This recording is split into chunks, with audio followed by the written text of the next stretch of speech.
Magandang araw. Ang ituturo ko po ngayon ay kung paano lagyan ng watermark o background yung barangay clearance natin o yung mga certification.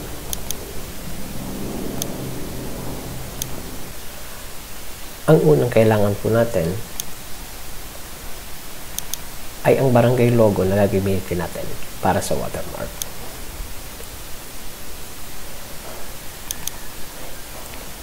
Ang logo na kailangan natin gamitin ay kailangan slightly transparent. So, sa halimbawa dito, kailangan natin gawing transparent yung logo. So, paano po natin magagawang transparent yung logo natin? So, may dalawang paraan po akong ibibigay sa inyo.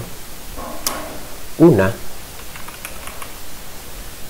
kung ang computer natin ay meron pong PowerPoint,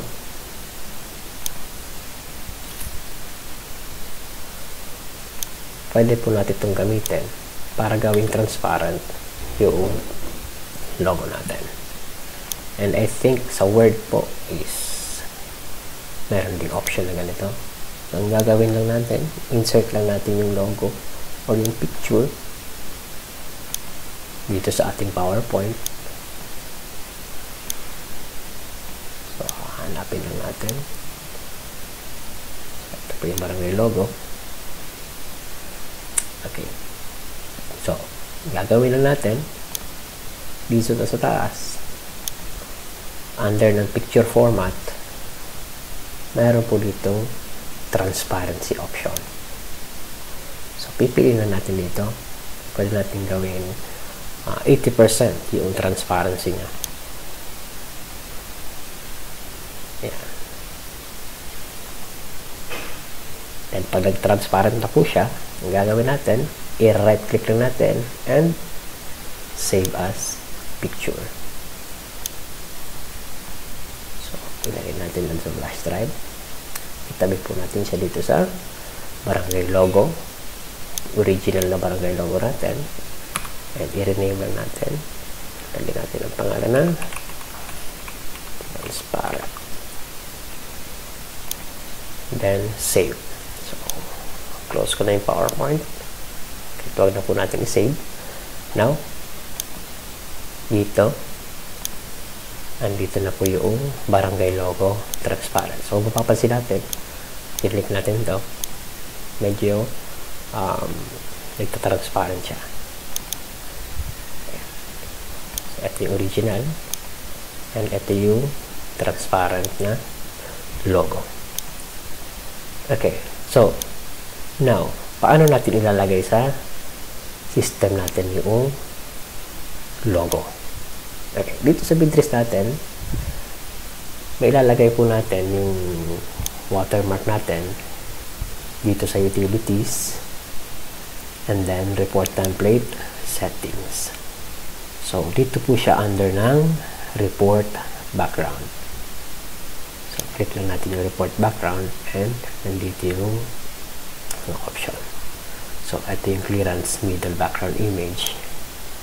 So, click lang natin yan and then hahanapin natin yung transparent. Ito po, barangay logo transparent. Under siya ng MC ng flash drive po. Then, open ko lang yan. Then, save all. Pagka tinignan ko na dito ngayon, ito na yung magiging sample output po ng clearance natin. Na ano po mangyayari kung hindi natin ginawang transparent? So, try natin na yung original logo ang ilalagay natin dito and then save natin. Pagka tinignan po natin yung clearance, eto po. So, kung papansin po natin, hindi nababasa yung ibang letters o yung ibang mga details. Gawa ng masyadong bright yung logo natin. So,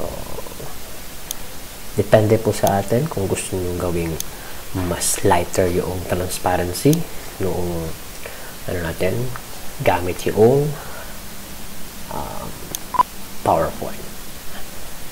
Okay, ngayon isang way pa para sa ating or para magawa na transparent yung logo natin, kung tayo po ay marunong sa Photoshop,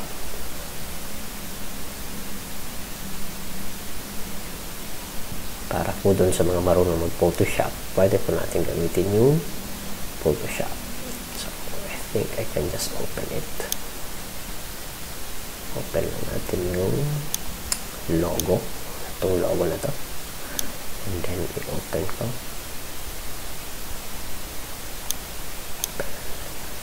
Okay. So, dito po sa Photoshop, gagawin natin dito.